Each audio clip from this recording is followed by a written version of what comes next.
गीता जी न सिर्फ एक पत्रकार हैं, एक साहित्यकार हैं, कहानीकार हैं, शोधकर्ता हैं, रिपोर्टर हैं, संपादक हैं।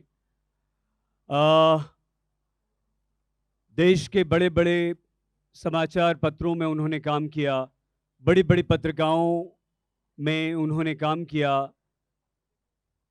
एक पत्रकार के नाते मध्य प्रदेश का एक ऐसा आदिवासी अंचल जहां गीता जी ने काम किया और जहां डॉक्टर शिरीष खुद स्वयं पली बढ़ी, ये जो गीता जी हमने कम बताया क्योंकि फेलोशिप्स इतनी सारी,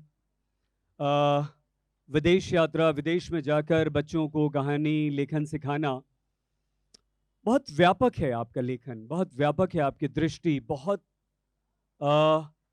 बहु प्रतिभामुखी संपन्न व्यक्तित्व अगर हम कहें तो बिल्कुल भी अतिशयोक्ति नहीं होगी। लेकिन इतना सब कुछ करने के बाद भी क्या कहूं, ऐसा मन में आता है कभी? मुझे लगता है कि मैं बहुत वाचाल हूँ और मैं बहुत बोलती हूँ, मैं बहुत लिखती हूँ, लेकिन ये सवाल अब भी कायम है कि ऐसा क्या बचा रह गया जो मैंने कहा नहीं, जो लिखा नहीं। तो मैं आज अपनी बात वहाँ से उठाना चाहती हूँ, अकबर इलाहाबादी के एक शेर से। महफिल उनकी साकी उनका, महफिल उनकी साकी उनका, आंखें अपनी बाकी उनका। मैं पितृसत्तात्मक पुरुष प्रधान समाज में एक स्त्री की आवाज हूं।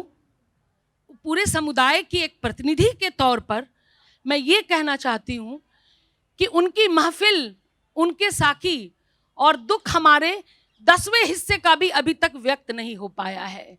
और आज भी स्त्रियां उसी तरह से मोहब्बत में, विवाह में, संबंधों में उसी तरह मारी जाती हैं। आफताब और श्रद्धा का ताजा दुख, ताजा दर्द, जिस पर अभी कहा नहीं, जिस पर बहुत कहना बाकी है, और स्त्री पुरुष संबंधों पे अभी बहुत बात होना बाकी है। और जब ये बात निकलेगी तो स्त्री का जो इतिहास, जिस पर धूल जमी है, जिसे पन्नों में 2 लाइनों में समेट दिया गया, जिसके लंबे लंबे शासन काल को उल्लेख के लायक भी नहीं समझा गया। सिर्फ इतना कहा इतिहासकारों ने कि 7 वर्षों तक इन्होंने भी शासन किया। जहां जहां स्त्री भी रही, उस भी के दर्द की कथा मैंने अभी नहीं कही।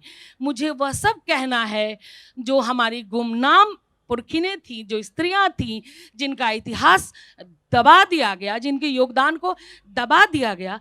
मुझे उस परंपरा की खोज करनी है और उस परंपरा पर बात करनी है जिसमें हमारा इतिहास छुपा हुआ है। मैं उन तमाम दर्द भरी आवाज़ों को खोजती हूँ जिनके लिए पिछले सत्र में भी चर्चा हुई कि दुखी जीवन की कथा रही, क्या कहूँ आज जो नहीं कही। हम वही दुख भरी कथा खोजने और कहने निकले हैं सईद।